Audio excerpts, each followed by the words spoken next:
What were the early experiences in the life of Imam Abu Hanifa rahimahullah? He was born in, so Imam Abu Zahra writes that he was, according to most sources, Abu Hanifa was born in Kufa, modern Iraq, in the year 80 after Hijrah. And the other sources are in the same ballpark. And so 80 after Hijrah, within a century of the Hijrah, and so he interacted with the very early predecessors of the Ummah of Rasulullah sallallahu alaihi wasallam. This also means that Imam Abu Hanifa had a unique experience because he lived at the end of the Umayyad rule. The Umayyads ruled during the life of Imam Abu Hanifa rahimahullah, and then when they were removed from power and the Abbasids rose to power, Imam Abu Hanifa also saw the start of their reign at the end of his life. And there are some very interesting experiences that he had with both rulers.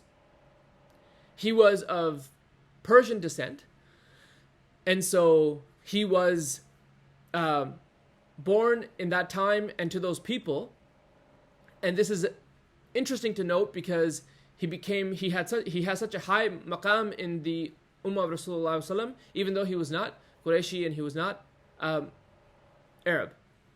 And this is important to note because the Prophet sallallahu alaihi wasallam taught us that it's not the race or the color of the skin or the culture that differentiates people. It's their piety. It's their taqwa. And we have a hadith about this from the farewell pilgrimage where Jabir ibn Abdullah reported that the Prophet sallallahu alaihi wasallam addressed us during the middle of the day at the end of the pilgrimage in the farewell sermon. And he said, sallallahu alaihi wasallam, "O people, your Lord is one, and your father Adam is one. There is no virtue of an Arab over a non-Arab, nor of a non-Arab over an Arab. And neither the white is better than the black, or the black is better than the white. What differentiates the people is their righteousness, their piety, their taqwa. Have I not delivered the message?"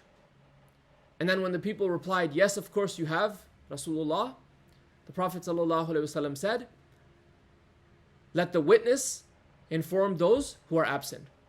Pass this message on, that there is no racism in Islam, and the thing that you should strive to differentiate yourselves is the taqwa of Allah subhanahu wa ta'ala."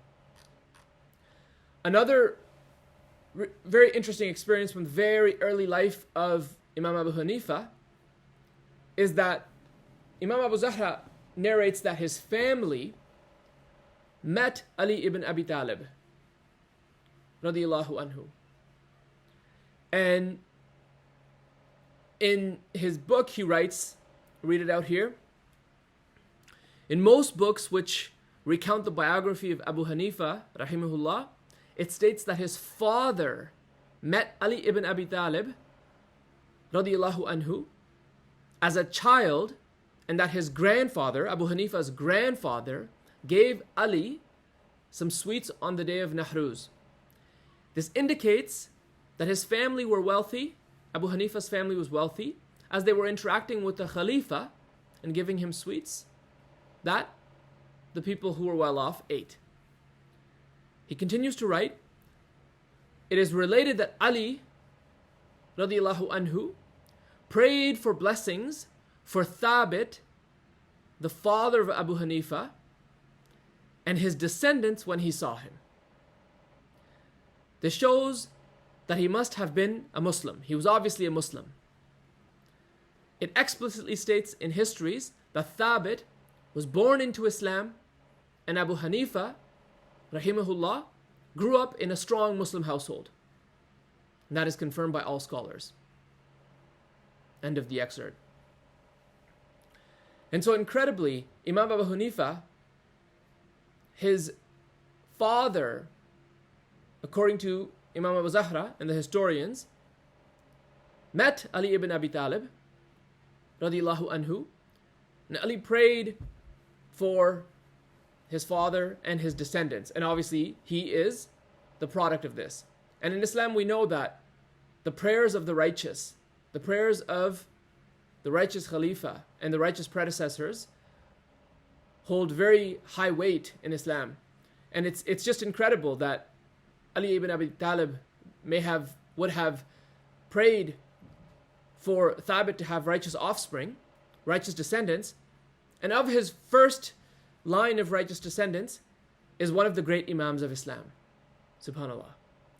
And this is how Allah subhanahu wa ta'ala rewards the doers of good and those who strive for excellence.